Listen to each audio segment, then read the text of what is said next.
ബേപ്പൂര് LDFിനെ സംബന്ധിച്ചിടത്തോളം 2021 വലിയ ഭൂരിപക്ഷം ലഭ്യമായ മണ്ഡലങ്ങളിലൊന്നാണ്. 2021 2016 നിന്നും 2021 എത്തിയപ്പോൾ കേരളം ഇടതുപക്ഷത്തോട് അടുത്തതിനേക്കാൾ കൂടുതൽ തീവ്രതയോടുകൂടി അടുത്തു എന്നുള്ളത് വോട്ടിംഗ് പാറ്റേൺ നോക്കിയാൽ ബേപ്പൂരിൽ കാണാൻ വേണ്ടി സാധിക്കും.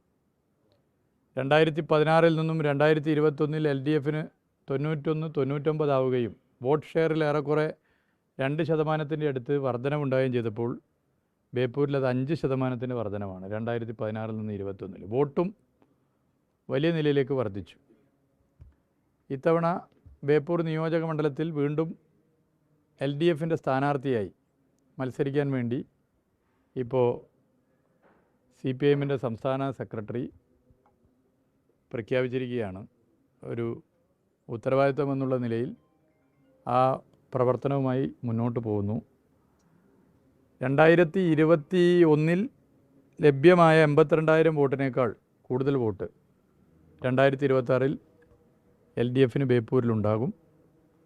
ഒരു MLA എന്നുള്ള നിലയിൽ ജനങ്ങൾക്കൊപ്പം 5 വർഷം ഉണ്ടായിട്ടുണ്ട്. ജനങ്ങൾക്കൊപ്പമാണ് ഉണ്ടായത്. എല്ലാ നിലയിലും അവർ അത് തിരിച്ചറിഞ്ഞിട്ടുണ്ട്. അപ്പം അതുകൊണ്ട് തന്നെ നല്ല മുന്നേറ്റം ഇടതുപക്ഷ ജനാധിപത്യ മുന്നണിക്ക് ബേപ്പൂരിലുണ്ടാകും. കോഴിക്കോട് ജില്ലയിലും 13 സീറ്റും LDF ജയിക്കുന്ന രാഷ്ട്രീയ സാഹചര്യമാണുള്ളത്. അത് പൊതുവേ വിവിധ മണ്ഡലങ്ങളുടെ ഭാഗമായുള്ള പ്രവർത്തനങ്ങളിൽ പങ്കുകൊള്ളുമ്പോൾ കാണാൻ വേണ്ടി സാധിക്കുന്നുണ്ട്. LDFിന് നല്ല അനുകൂലമായ രാഷ്ട്രീയ സാഹചര്യം കോഴിക്കോട് ജില്ലയിൽ നിലവിലുണ്ട്. ഗ്ലാമർ പോരാട്ടമാണ് ബേപ്പൂരിൽ നടക്കുന്നതെന്നാണ്. അങ്ങനെ ഏതെങ്കിലും തരത്തിൽ ആശങ്കയുണ്ടോ? 140 മണ്ഡലത്തിലും ഗ്ലാമർ പോരാട്ടമാണ്. 140 മണ്ഡലത്തിലും നല്ല മത്സരമാണ് നടക്കുക.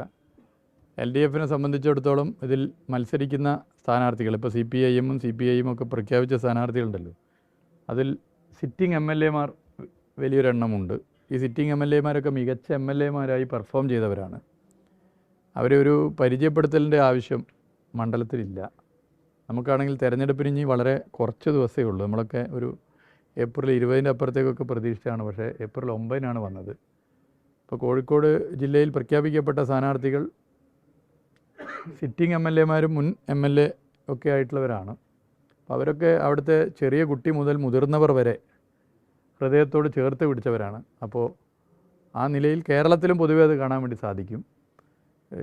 ഈ MLAമാർ സ്ഥാനാർത്ഥികളായി വരുന്നവർ, അതുപോലെ മികച്ച പെർഫോമൻസ് നടത്തിയ MLAമാരുടെ മണ്ഡലത്തിൽ അവരുടെ കൂടി പ്രവർത്തനത്തിനുള്ള അംഗീകാരമായി പുതിയ സ്ഥാനാർത്ഥികൾ വന്നതൊക്കെ തന്നെ LDFിന് ഗുണകരമായിരിക്കും.